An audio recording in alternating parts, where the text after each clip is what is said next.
warahmatullahi wabarakatuh. Perkenalkan, nama saya Yuliana Eka Putri dengan NPM 2023 145 00743. Video ini dibuat untuk memenuhi tugas filsafat ilmu dengan materi epistemologi sebagai landasan pengembangan ilmu. Sebelum memulai, saya akan sedikit jelaskan latar belakang dari epistemologi. Epistemologi adalah cabang filsafat yang mempelajari sifat pengetahuan, kebenaran, dan keyakinan.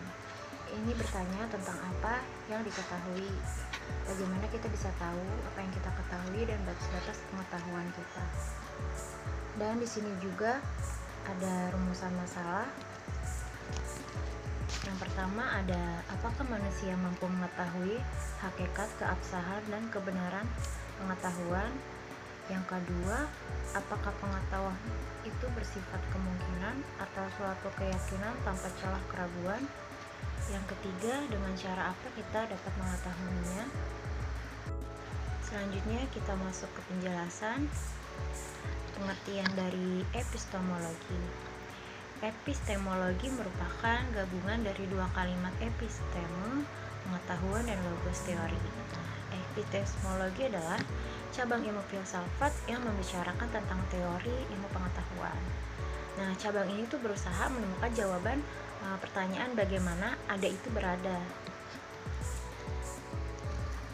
Selanjutnya, jika diuraikan secara sistematis, proses epistemologi manusia dapat diidentifikasi, yaitu sebagai unsur alat, media, unsur hasil, dan unsur lokus atau tempat.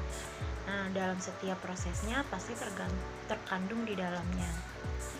Ya, satu, alat sebagai media dari proses terbentuknya mulai dari proses awal sampai dengan akhir proses. Ini terbentuknya hasil dalam diri manusia. Dan kedua, ada hasil sebagai produk dari proses dalam alat tersebut, yaitu berupa pengetahuan, bukan ilmu pengetahuan. Pengetahuan dan ilmu pengetahuan itu berbeda, jadi dia berbeda konsep. Pengetahuan itu dia bisa berupa fakta, opini, kepercayaan, dan penilaian pribadi. Sedangkan ilmu pengetahuan merujuk pada sistem sistematis, yaitu bisa berupa penggunaan metode ilmiah yang termaksud pengamatan, terus pengujian hipotesis, dan analisis data. Dan selanjutnya, ketiga ada lokus. Lokus sebagai posisi tempat keberadaan dari alat dan hasil. Ada cakupan epistemologi yang memiliki beberapa aspek, yaitu satu, ada makna ilmu.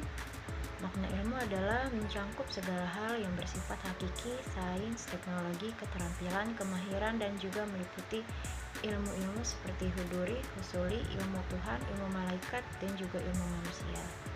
Dan yang kedua ada sudut pembahasan, yaitu cakupan epistemologi melibatkan pemahaman tentang sifat, asal-usul, batasan, dan validitas pengetahuan serta cara kita memperoleh dan membenarkannya. Sudut pembahasannya ini mencakup berbagai topik seperti satu, asal-usul pengetahuan. Asal-usul pengetahuan ini bagaimana kita memperoleh pengetahuan, apakah itu melalui pengalaman empiris atau dedukasi logis atau mungkin dari sumber-sumber lain. Dan yang kedua ada validitas pengetahuan, bagaimana kita menilai apakah pengetahuan itu benar atau salah. Tiga, ada struktur pengetahuan. Di sini menanyakan bagaimana pengetahuan itu berstruktur. Jadi apakah melalui hierarki atau jaringan hubungan antara konsep-konsep. Yang keempat ada metode pengetahuan. Bagaimana kita memperoleh pengetahuan baru, apakah itu melalui metode ilmiah atau filosofis atau metode lainnya. Yang kelima ada bahasa dan pengetahuan, yang menanyakan bagaimana bahasa mempengaruhi cara kita memahami dan memperoleh pengetahuan. Dan yang keenam itu ada kepastian pengetahuan, seberapa pasti pengetahuan kita, apakah pengetahuan itu relatif. Dan yang ketujuh ada kritik terhadap pengetahuan, yaitu bagaimana kita menilai dan mempertanyakan pengetahuan yang ada. Dan yang terakhir kedelapan ada peran subjek dan objek. Peran ini menanyakan bagaimana hubungan antara yang mengetahui subjek dan yang mengetahui objek. 3. Ada cakupan dan pokok epistemologi yang isinya ada 5 pokok epistemologi. Yang pertama ada epistemologi subjektif.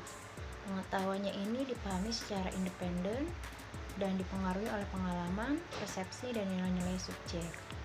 Yang kedua, epistemologi objektif yang berfokus pada pengetahuan yang dipahami secara independen dan berbasis pada fakta.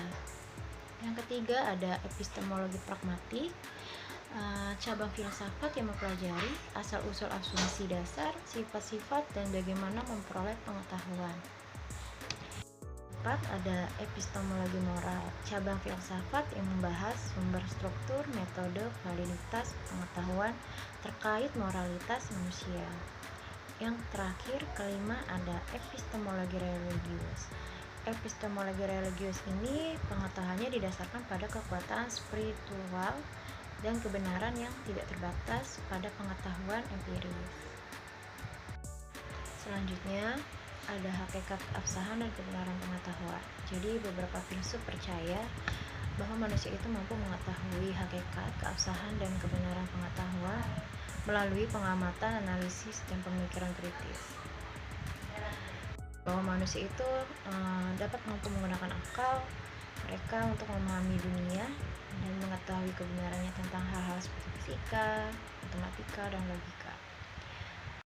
Seperti René Descartes percaya bahwa manusia mampu mengetahui kebenaran tentang dunia melalui penggunaan akal mereka sendiri.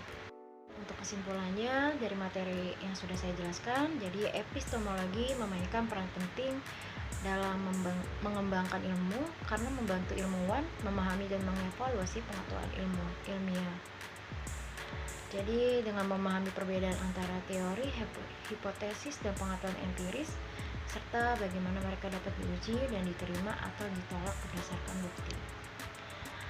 Terus selain itu juga epistemologi membantu ilmuwan memahami pentingnya metode ilmiah yang merupakan seperangkat prosedur yang digunakan untuk memperoleh dan menguji pengetahuan.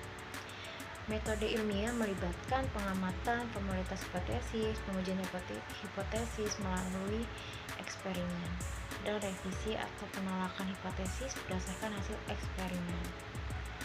Ilmuwan dapat memastikan bahwa mereka memperoleh dan menggunakan pengetahuan yang akurat dan dapat diandalkan.